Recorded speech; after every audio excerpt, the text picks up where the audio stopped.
As Americans prepare to celebrate today, and it really is a sweet day for us, isn't it? I hope it can be, whether you're Jewish or not, too. Abby was just there with her littles. She's got 2 little girls at the parade that they go to. I mean, those are the things, right? Those are the things life is made out of. That's what makes life meaningful. Just to see your little one walk in the Halloween parade in her little costume. Please don't forget to do that stuff in the midst of all this darkness and madness. Like, the human soul can only take so much darkness coming in these days. It has to be counterbalanced with this kind of goodness. So Halloween is going to be a great night, hopefully, for all of us, as we see the littles come to the door. And not just that little. My kids are going out there. My eldest is 14. He's still going. He wants his candy. So I hope yours are too, and I hope you manage to have some of that happiness in your world this evening.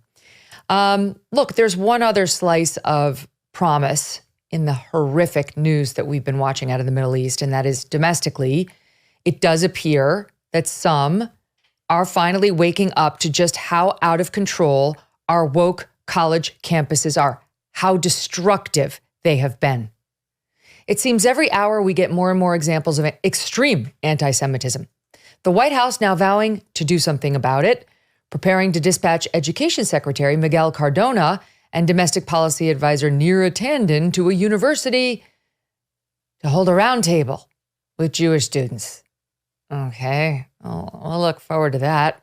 They're going to have a roundtable at one university with a few Jews.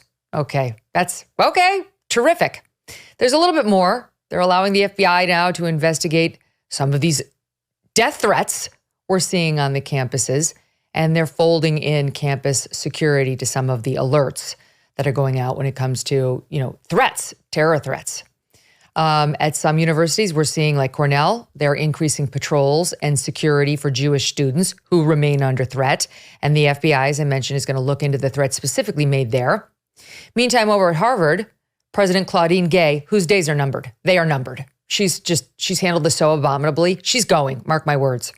She's now launching an advisory board to combat anti-Semitism on campus. Anti-Semitism, acknowledging anti-Semitism has a very long and shameful history at Harvard.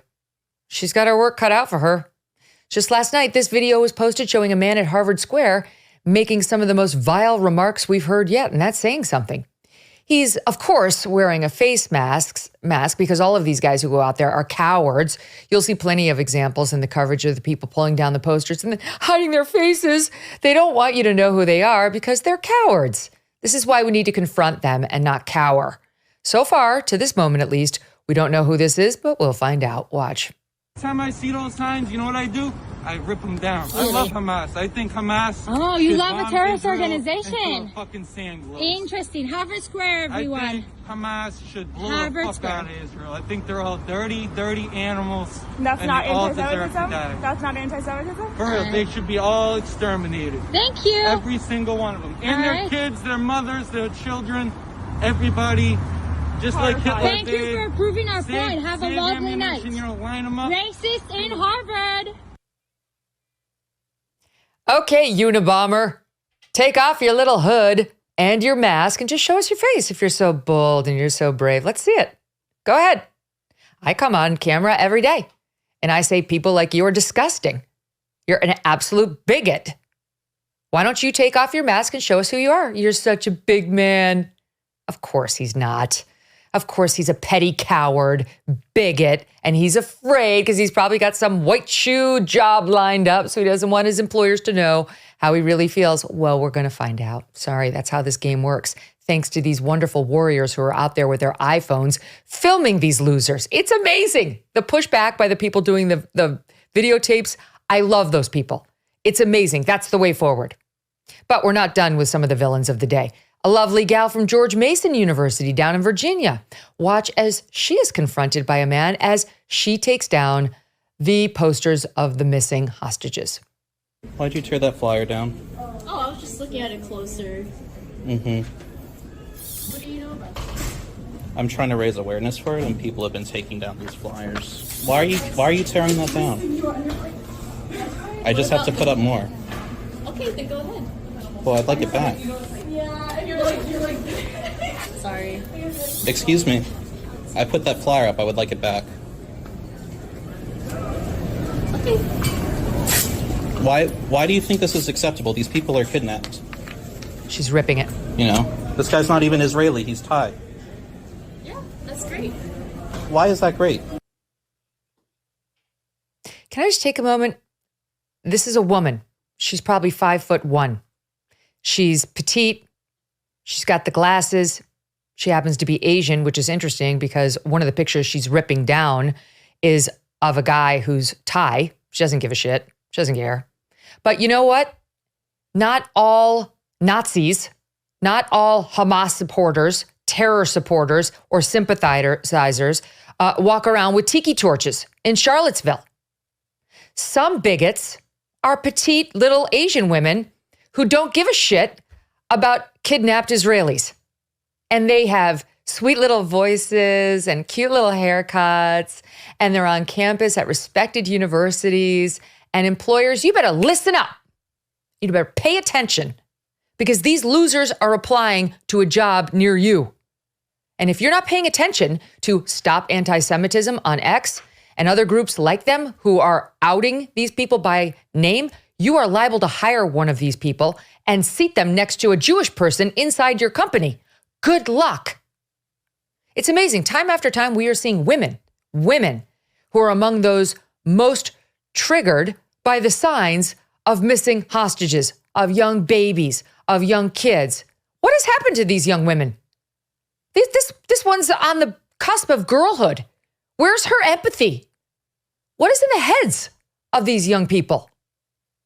Watch here as an educator from Stony Brook's Center for Inclusive Education. All right, Center for Inclusive Education, named Callan Zimmerman.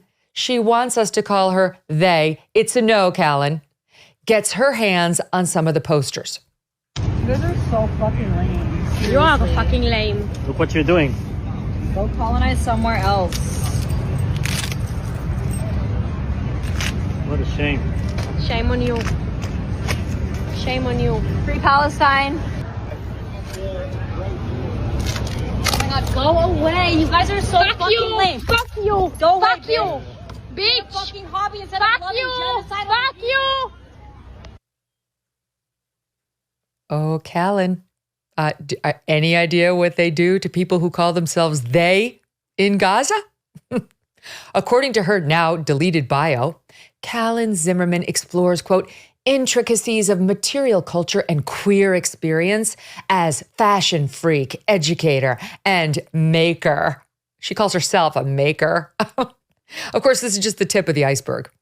Seems our friends in law enforcement across the pond are even bowing to or part of the teardown mob. Look at this. Met Police in the UK spotted removing images of the missing. According to the Express newspaper, they are removing the posters in order to, quote, reduce tensions. Are you kidding me? Can you imagine any other time when police would remove missing persons posters?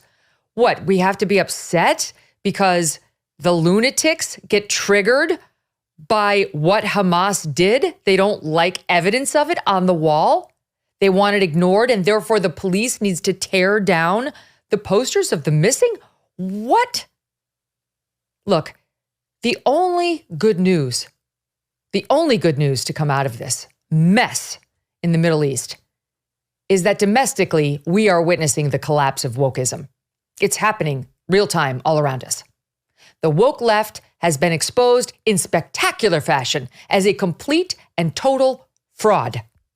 The very people who harassed us for years about our speech by demanding jobs be taken, SAT scores be thrown out, businesses be shut down for virtually any imagined offense that allegedly dehumanized a minority have all gone silent on the open threats and attacks on Jews. They claimed that hate speech should be banned, even rendered unconstitutional, because they said it's violent. They claimed that they needed their own safe spaces where they would be centered and not subjected to triggering ideas and arguments. They told us intent to harm or intent to offend did not matter. All that mattered was the effect of one's words, and effect alone would determine whether one's career, academic record, or ability to function in polite society could continue. Now, with Jew hatred, actual Jew hatred and scorn, and threats as explicit as kill the Jews all over college campuses, they say absolutely nothing. The BLM crowd, Ibram Kendi, Ta-Nehisi Coates not only fail to condemn these behaviors, many in this woke crowd have participated in them and celebrated the Hamas atrocities against Israel. University presidents allow the Jew hatred to be spewed on the campus quad. Jewish students are being assaulted, scared, encircled, and harassed, threatened, forced to stay inside so that they can live. And these sanctimonious, safe space warriors are too chicken shit to lift a finger to protect them. Instead, these same universities that canceled professors for challenging college dogma about race or gender are now suddenly trying to restyle themselves as free speech warriors. We would never punish students for their controversial opinions. That's not who we are. Even if those opinions happen to be, hey, hey, ho, ho, the Jews on campus have got to go. They've given up the game. They never meant any of it. It was all a ruse to gain control over the rest of us, over the job market, over the politicians, over corporate America that does the hiring. And now we see these are not good-hearted, well-meaning souls embracing the struggle of the minority. They are grifters, frauds, liars, and entitled brats. They have been exposed and they will suffer. Many of us knew who they were before this, but for those that did not, it's over. Any tolerance of these woke warriors will soon be just a distant memory. They have proven themselves to be dastardly.